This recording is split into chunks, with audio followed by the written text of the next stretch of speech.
Our film is a Chinese folk murder mystery that slowly unravels into a cosmic psychological thriller, all set inside a San Gabriel Valley Chinese seafood restaurant. And it combines all the things that we love: food, folklore, family, and murder. We love murder mysteries. Favorite Agatha Christie, go. 5 Cricket pigs. So I have these vivid memories from childhood of tagging along with my dad to drop off my grandfather at his annual reunion dinners with his friends from Taiwan. And I think they started with 10 people, but just over the years, the number of attendees just steadily dwindled. And this image of the table getting smaller and smaller has just always stuck in my mind. But I think the way my mind works, or just how I process things, I'm also like, wait, that would be a great premise for a murder mystery. Shanghai #1 Seafood Palace is a Chinese folk murder mystery set across 8 annual reunion dinners at a Chinese seafood restaurant in Los Angeles. At the center is Eleanor Chan, a Chinese immigrant in her 60s, still haunted by the mysterious suicide of her brother Edmund long ago in Singapore. Eleanor fears Edmund's soul is trapped in the 5th court, a realm of Chinese hell where the dead must faithfully relive their greatest sin before they can move on to reincarnation. To Eleanor, Edmund's death has always felt unfinished. And that grief follows her into a reunion dinner at Shanghai #1 Seafood Palace with an old group of friends she once shared with him in Singapore. Eleanor, so glad to see you. At first, the dinner feels warm and familiar. But everyone at that table has a history with Edmund, and everyone has something to hide. My God. Everybody say cheese. Cheese. Suddenly, Tom, the charming smug one, drops dead in the middle of the meal. The others accept the easiest explanation. They're older now. These things happen. But Eleanor doesn't believe it, so she starts investigating. From there, the film takes on a propulsive rhythm as Eleanor becomes a detective. Each annual dinner brings a new banquet dish, a new absence, a new clue, until Eleanor finally discovers the secret they've all kept from her. Years ago in Singapore, Edmund and these friends discovered a hidden stash of post-war Japanese gold. Tom took control of it, and the fortune was promised to the last surviving member. Now Eleanor understands the motive. Someone in the group is killing the others for the money, and Edmund's death may not have been a suicide. But as Eleanor closes in on the killer, the world around her shifts in strange ways.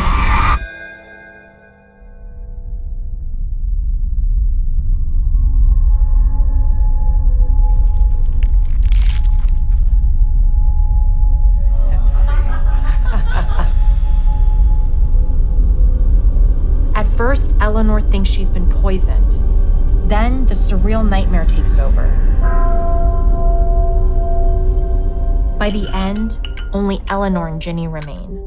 Ginny was Edmund's first love, the woman Eleanor once trusted like a sister. Now Eleanor is certain. Ginny must be the killer. But in that final confrontation, Ginny pushes Eleanor to face the truth. There were never 8 dinners, only one. Eleanor is not solving a murder. She is avoiding a confession. And then the restaurant reveals itself.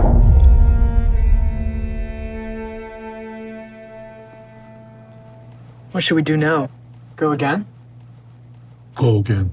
Edmund is not the soul trapped in the 5th court. Eleanor is. And the waiters who have been serving them all along, well, they're not actually waiters. They're attendants of the underworld. Eleanor finally remembers what happened. Years ago, Tom murdered Edmund over the gold. Everyone at the table knew, but kept silent. Eleanor came to the reunion seeking revenge. She only meant to poison Tom, but somehow,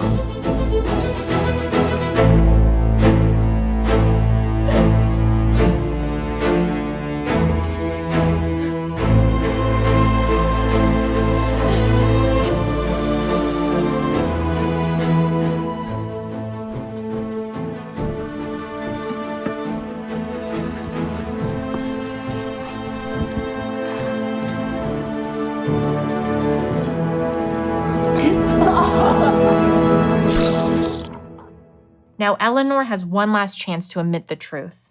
So we return to the beginning.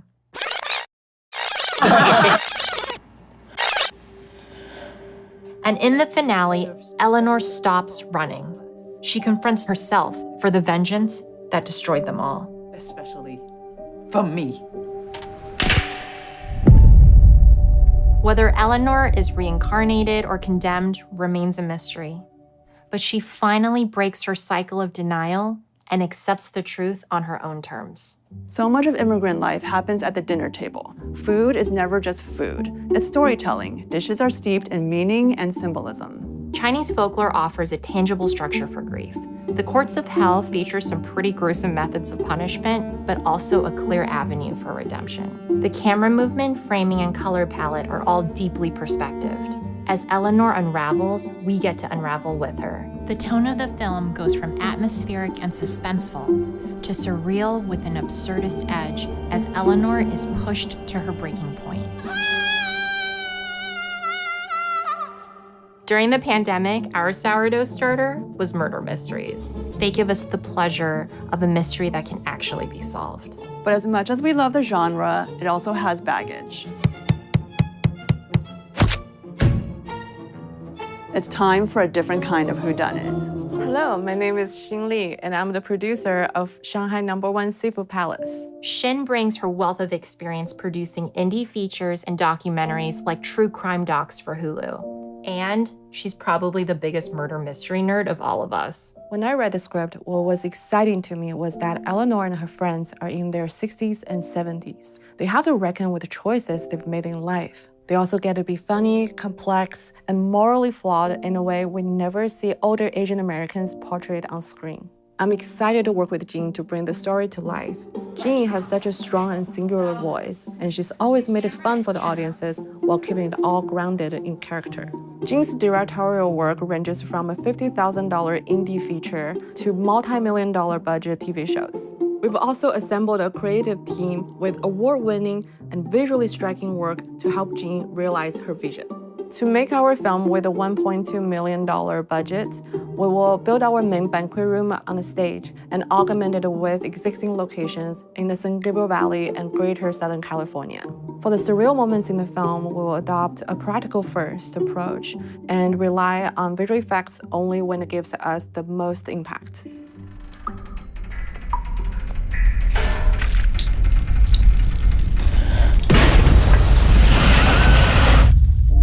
This film is about people who survive impossible things. They cross oceans, they build new lives, and still they carry with them this past that they try to leave behind. And in that way, the story is the most wild, unconventional immigrant story that I've ever read. The three of us have lived and worked on 5 continents and shot films in over 10 different languages. We're global filmmakers who have spent our careers thinking about stories that can travel across borders, languages, and cultures. And that's why we're so excited about this film. It's deeply personal, culturally specific, and built inside a genre that audiences around the world know and love. We want audiences to feel the same catharsis that Eleanor experiences when she finally stops running and she makes her way back to the truth. We hope you'll join us. The game is afoot!